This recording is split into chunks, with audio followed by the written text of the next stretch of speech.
o microorganismos que entran a nuestro cuerpo. Entonces ahí tenemos varios tipos. Las barreras epiteliales, todos los epitelios de mucosas y piel tienen sus inmunoglobulinas. En el caso de la piel tiene la misma queratina que asegura la piel y no va a permitir el paso de microorganismos. Después tenemos a las células fagocíticas. ¿Cuáles son las células fagocíticas? Los macrófagos y neutrófilos, los dos. Las células dendríticas, que son las presentadoras de los antígenos a los macrófagos. Células linfoides innatas, que están en todos los tejidos, que no tienen ninguna señalización antigénica, entonces van a estar ahí. Después tenemos a los linfocitos citolíticos naturales o asesinos naturales, que son naturales, que van a eliminar directamente células, especialmente de tipo canceroso. Después la inmunidad adaptativa se divide en dos: humoral, con los anticuerpos, y la inmunidad celular, que son directamente los linfocitos T. Entonces, esos son los componentes de la inmunidad normal. ¿Y cómo se va a traducir especialmente la inmunidad primaria, que es la inmediata, con una inflamación y defensa antiviral? Entonces, aquí tenemos los dos tipos de inmunidad, que la primera que se da es la innata, que más o menos dura horas para pegarse. Entonces, si bien entra un microorganismo, este es detectado por las células que se encuentran en el tejido conectivo, los macrófagos y los neutrófilos, y las células dendríticas se encargan de procesar esos antígenos y son reconocidas también por el complemento para llegar a la opsonización. Y después tenemos la inmunidad adaptativa, que ya analiza, procesa la información que les da las células para ir directamente en contra del microorganismo con inmunoglobulinas específicas. Entonces ahí llaman todos los linfocitos B y los linfocitos T. Pero esta ya se da en días, ¿no? Pero generalmente al quinto día ya tenemos los dos tipos de inmunidad. Entonces, ya entrando a lo que son los trastornos, vamos a hablar de lo que es la hipersensibilidad. Hipersensibilidad. Entonces, ¿qué les dice la palabra hipersensibilidad? Exacto, ahí nos está diciendo que es una reacción exagerada, ¿no es cierto? A un antígeno, que puede ser de cualquier tipo. Puede ser un antígeno exógeno o un antígeno endógeno. Y la hipersensibilidad se debe a un desequilibrio entre mecanismos efectores y mecanismos reguladores o controladores de la inflamación. Y el desarrollo de las enfermedades por hipersensibilidad generalmente son las que se clasifican en alérgicas y las inmunitarias.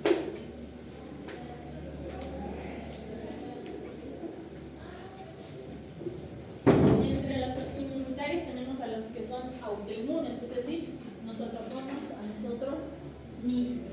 Y estas se van a asociar mucho a los genes y a la predisposición que esto nos dan para cierto tipo de enfermedades. Y la reacción de hipersensibilidad tiene como mecanismos los mismos mecanismos de lesión con la inflamación. Entonces la inflamación es la que va a dar la lesión en el caso de hipersensibilidad. La hipersensibilidad tipo 1, que es la más frecuente, probablemente todas lo tenemos, que es la alergia. La alergia puede ser, aquí el ejemplo más claro es a la picadura de las abejas. En sí, las picaduras desde las pulgas hasta los mosquitos nos van a dar cierto tipo de hipersensibilidad. A todos les ha picado, específicamente, ¿no es cierto? ¿Y quiénes actúan aquí? Los linfocitos TH2 y la inmunoglobulina E. Y aquí vamos a hablar de la atopia. Hay algunos que están predispuestos a la alergia, específicamente puede ser una rinitis alérgica, que es alergia al polen o al medio ambiente en el que están. O también podemos tener la en cuanto a la alergia excesiva por las picaduras de cierto tipo de insectos. También las alergias alimentarias están acá, a las nueces, a los camarones, etc. Entonces, ¿qué pasa? Hay un contacto con el alergeno, sea cual sea, puede ser el polvo, puede ser un tipo de humo. ¿Y con quién tiene el primer contacto? Con el epitelio, la barrera epitelial. Entonces, esta reacciona y deja pasar al alergeno, al tejido conjuntivo, y ahí quienes están, las células dendríticas y los macrófagos.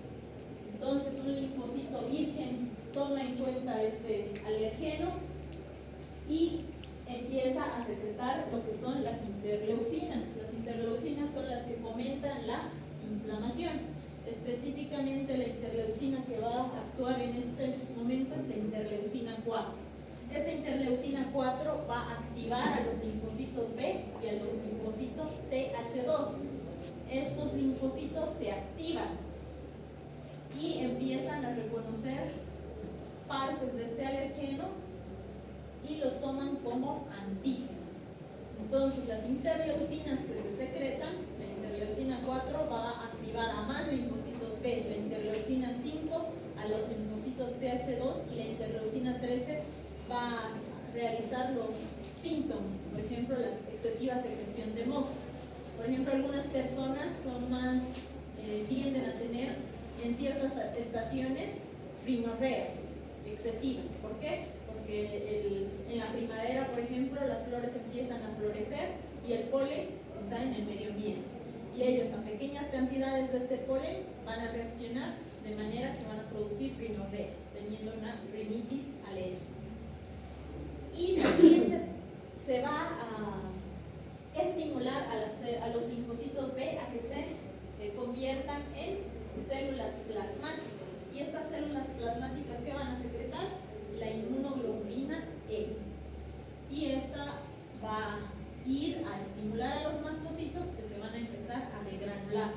¿Qué gránulos tienen los mastocitos? Se parecen a los basófilos. Entonces, ¿cuál es el más importante? Ahí he escuchado por ahí. La histamina, que va a producir una vasodilatación y además aumento de la secreción, por ejemplo, en la cavidad nasal de lo que es un moco seroso o acuoso. Entonces, los mastocitos van a ser los que van a estar, en este caso, descontrolados. Las manifestaciones clínicas, bueno, son variadas según el caso. Y aquí tenemos los más exagerados, como es la anafilaxia, que ya llega a incluso desencadenar un estado de shock por la presencia del alergeno, una vasodilatación generalizada, que puede también traducirse en una obstrucción de las vías respiratorias. El asma bronquial, las personas atópicas generalmente tienen vasoconstricción de los bronquios, por lo tanto causa una obstrucción de las vías respiratorias y no pueden respirar. También las personas que presentan esto son con las alergias alimenticias. Tenemos las rinitis alérgicas, de las que ya les he hablado, y las alergias alimentarias. La siguiente tipo de hipersensibilidad es la mediada por anticuerpos. Entonces, esta es la tipo 2. ¿Qué es lo que pasa en esta ocasión? Lo que pasa es que entra a algún microorganismo, algún alergeno que ya es marcado por lo que son los anticuerpos. Entonces, ¿quién reconoce los anticuerpos? Los fagocitos. En este caso vemos ahí lo que es un macrófago. Este macrófago lo que pasa es que va a fagocitar a la célula dañada. Y aquí lo que empieza es un proceso inflamatorio. También actúa lo que es el complemento, porque no solamente los microorganismos están marcados por inmunoglobulinas, sino también por el complemento. C3b, que es uno de los oxonizadores más frecuentes, y el C5a y el C3a son los que actúan y van a producir enzimas neutrofílicas exageradas. Entonces la inflamación va a ser exagerada, que puede ser local o sistémica. En este caso, los anticuerpos pueden llegar a tener múltiples funciones. Por ejemplo, aquí tenemos en la terminación lo que se va a reconocer como anticuerpos son los receptores HC, que son los que se unen con la acetilcolina, los receptores para acetilcolina en todas nuestras terminaciones nerviosas.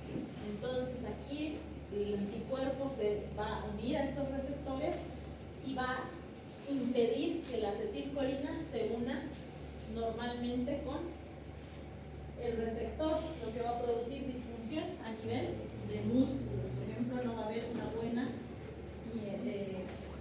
traducción de impulsos nerviosos. En otros casos va a ser la función estimulatoria, por ejemplo, en el caso de la tiroides.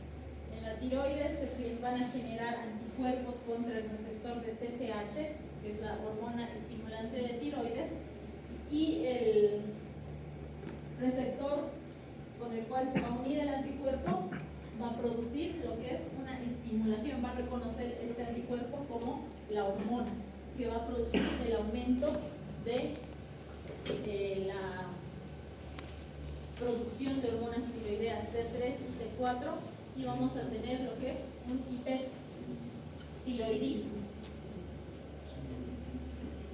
Entonces aquí tenemos algunas enfermedades que se producen por este tipo de hipersensibilidad por anticuerpos. Tenemos la anemia hemolítica, tenemos al pénfigo y la miastenia grave, que es la más representativa. ¿Por qué? Porque va a producir una sustitución de los receptores de acetilcolina. Y bueno, lo que es la enfermedad de Graves, que es la hiperproducción de hormonas tiroideas. La siguiente es la hipersensibilidad mediada por inmunocomplejos. Tal vez esta es la más grave de todas, ¿ya?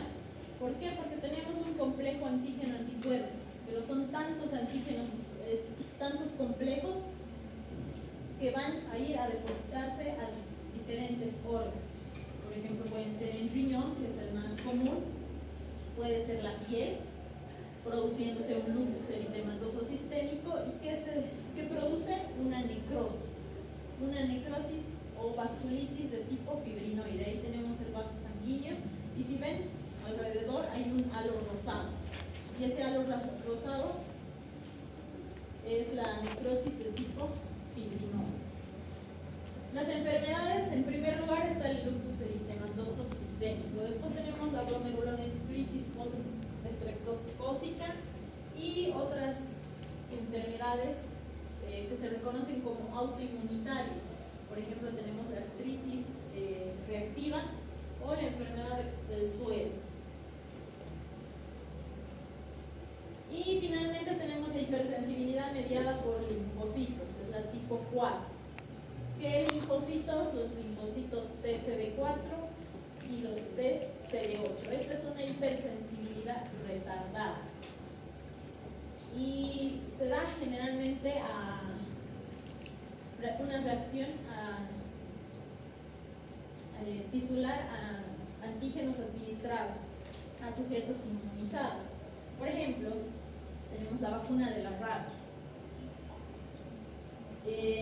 Generalmente a las personas que han tenido una mordedura cercana al sistema nervioso central, pueden ser en manos o cara, se les administra lo que es el antígeno o la inmunoglobulina contra el virus de la rabia, y alguno de los pacientes ya se encuentra inmunizado porque anteriormente ha recibido la vacuna contra la rabia. Entonces el paciente genera una hipersensibilidad que puede ser local, generalmente esta se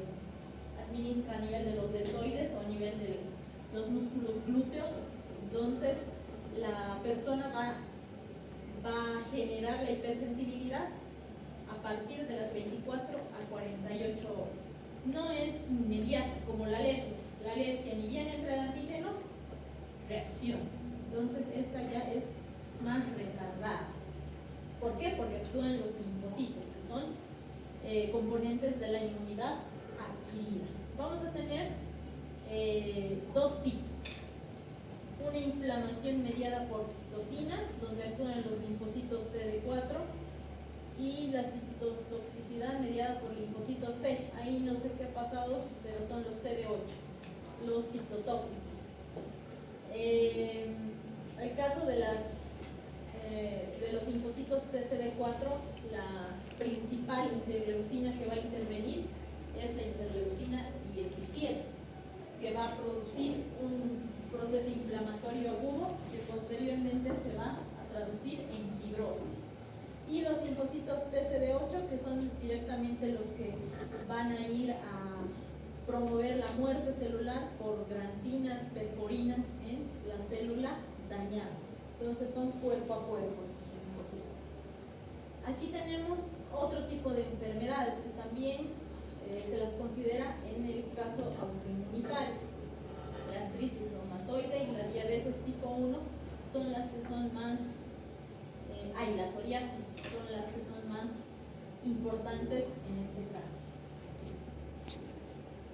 Y ahora vamos a hablar y vamos a abordar solamente una de las enfermedades autoinmunitarias, que es el lupus eritematoso sistémico.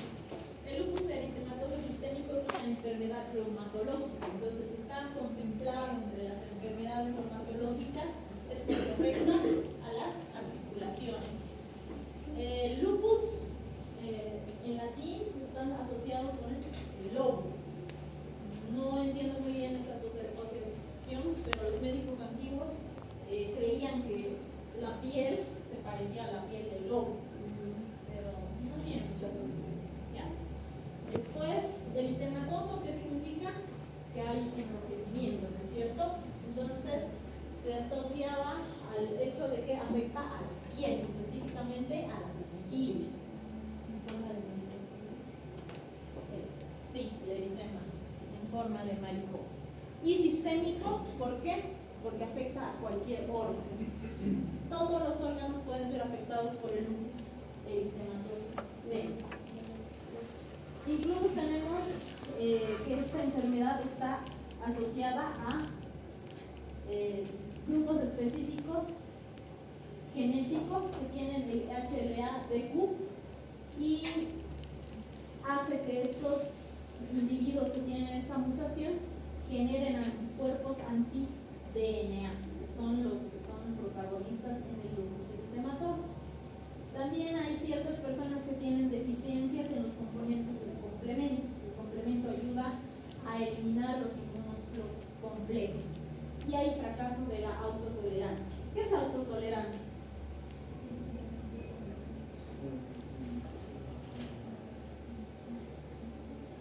¿Alguien sabe? Ya. La autotolerancia es el sistema en el cual los linfocitos sufren una revisión en los linfocitos T, en el timo, y los linfocitos B en la médula ósea. Ahí los macrófagos les presentan múltiples anticuerpos propios del cuerpo. Por ejemplo, les presentan anticuerpos del riñón. Y si un linfocito reacciona contra este anticuerpo de nuestro propio riñón, lo mata.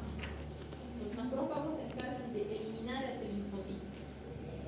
Entonces, todos nuestros linfocitos no pueden reconocer ninguna de nuestras estructuras corporales como ajenas y no pueden reaccionar contra esa estructura. Por ejemplo, la piel. Ninguno de los linfocitos puede ir a reaccionar contra nuestros queratinocitos, ¿ya? Y en la médula ósea pasa lo mismo con los linfocitos B. Ninguno de ellos puede generar inmunoglobulinas contra nuestro propio cuerpo. Entonces, ¿por qué? Porque si alguno presenta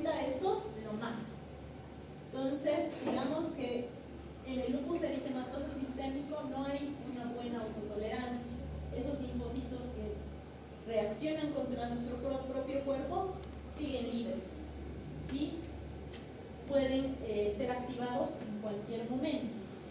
Por eso el lupus eritematoso sistémico no se va a dar solamente por la mutación genética, sino hay factores ambientales que van a activar esto.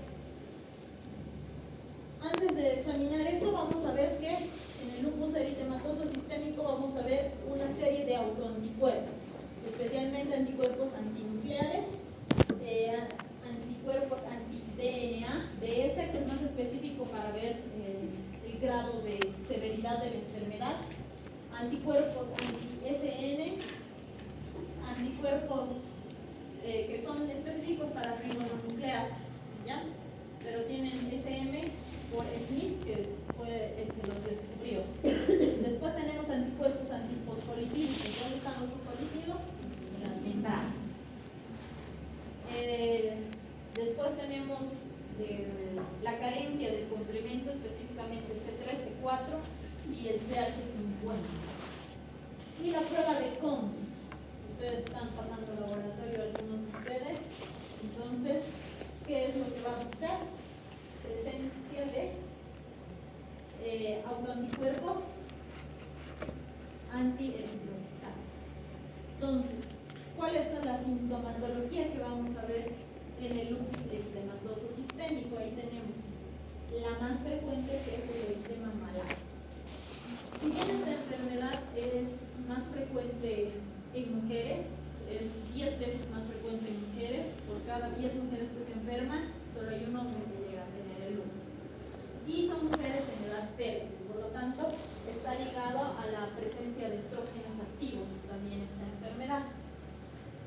Entonces, como les decía, el lupus eritematoso tiene que tener una base genética, pero además una base ambiental. En un determinado momento la persona se expone al sol y el sol, por los rayos ultravioletas, va a generar la apoptosis de las células epiteliales. Por eso se ve más en áreas expuestas al sol. ¿Y qué área más expuesta al sol? Pues el rostro, ¿no es cierto? Y acá en el alto es aún incluso más severo porque estamos más cerca de lo que es el sol.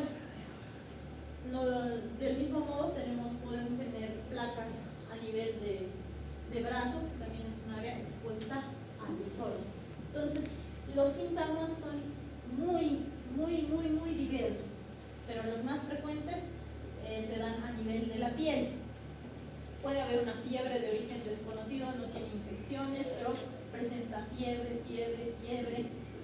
Puede presentar con orina en la sangre, cuando el lupus está afectando lo que es el riñón. Después, las articulaciones es otro de los síntomas más frecuentes, que es por dolor e incluso manifestaciones de artritis, generalmente de rodillas, de manos, que son las que tenemos más móviles. Y algo muy importante es que hay cierto tipo de enfermedades mentales que nunca se puede que se llama explicar, incluso son refractarias a los medicamentos. Por ejemplo, causa síndromes esquizofrénicos. La persona incluso puede llegar a ver cosas, escuchar cosas, desprenderse totalmente de la realidad, empezar a tener una personalidad agresiva, y es inexplicable, de repente pasa. ¿Por qué? Porque se ha activado el lupus eritematoso sistémico, que pasa a la barrera hematoencefálica, los autoanticuerpos, y producen una severa inflamación del cerebro y se producen síntomas psicóticos. Entonces aquí tenemos los síntomas, los más frecuentes van a ser entre la piel y las artritis. Y las alteraciones hematológicas que vamos a ver en estos pacientes son leucopenia. Puede ser linfopenia o plaquetopenia. Entonces las células inmunes están disminuidas. Y ahí tenemos los otros tipos de síntomas. Algo y muy frecuente es la nefritis lúpica, que llegaría a ser inclusive la más maligna de esta enfermedad. ¿Por qué? Porque deteriora la función renal, puede llevar a los pacientes a lo que es la diálisis. ¿Alguna vez han visto a algún familiar o a una persona en diálisis? Probablemente sí o probablemente no, pero es terrible, especialmente en nuestro medio es terrible. Están más o menos entre 5 a 8 horas conectados a un aparato que les va purificando la sangre. Pero esto no es algo bonito porque tienen que tener persistentemente vías, tienen que cambiárselas cada cierto tiempo. Entonces es realmente es una consecuencia terrible de incapacidad en las personas. La nefritis lúpica se va a clasificar según sus hallazgos histopatológicos. Vamos a tener la clase 1, que es mesangial mínima, donde el riñón prácticamente está normal. Pero si nos vamos a la inmunofluorescencia, va a detectar a nivel de la membrana basal lo que son los inmunocomplejos. Este es un glomérulo, ¿ya? Es la imagen histológica de un glomérulo, pero está visto desde la técnica de inmunofluorescencia. Por lo tanto, si bien en la microscopía de hematoxilina eosina ese riñón se ve normal, en la técnica de inmunofluorescencia se vería así. Lastimosamente este estudio no lo tenemos acá en Bolivia todavía, pero algún día lo tendremos. Después tenemos la clase 2, que es la nefritis lúpica proliferativa mesangial. Como ustedes recuerdan, este también es un glomérulo. Tenemos las células del mesangio, que son las que protegen a los capilares de los glomérulos, pero aquí estas células mesangiales aumentan de tamaño. Ahí en las flechas verdes, como pueden ver ustedes, está aumentado el mesangio. Esto ya se ve en lo que es la tinción hematoxilina eosina. En otro tipo de tinciones, la tricrómica, por ejemplo, tenemos la nefritis lúpica focal, donde no todos los glomérulos van a estar afectados, pero aquí ya hay, incluso ya no hay el espacio de Bowman. Aquí podemos ver todavía en esta imagen el espacio, pero aquí ya hay una adherencia entre la cápsula de Bowman y los capilares, y ahí un proceso de esclerosis. Esta es la clase 3, la nefritis lúpica focal. Después tenemos la nefritis lúpica difusa, donde todo el glomérulo está afectado y múltiples glomérulos en el riñón también están afectados. Y aquí vemos la acumulación de lo que son los inmunocomplejos, pero que ya es visible en el microscopio. Y finalmente la nefritis esclerosante avanzada, donde ya no existen, ¿qué se llama?